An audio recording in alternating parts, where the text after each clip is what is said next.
Welcome to Not Milk Never Milk. Subscribe if you're lactose intolerant.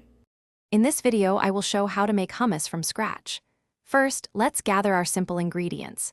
You'll need 1 15-ounce can of chickpeas, which you should drain and rinse thoroughly.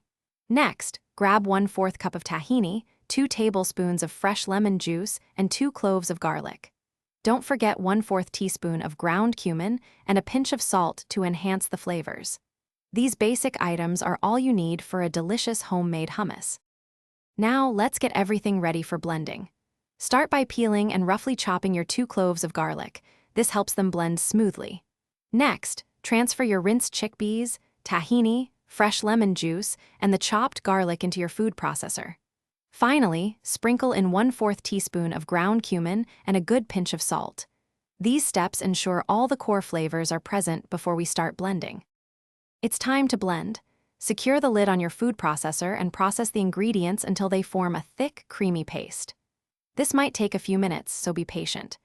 If the mixture seems too thick, gradually add 1 to 3 tablespoons of cold water, 1 tablespoon at a time, until you reach your desired smooth consistency.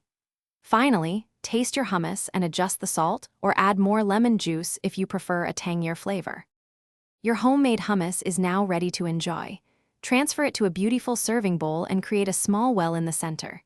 Drizzle generously with a good quality olive oil.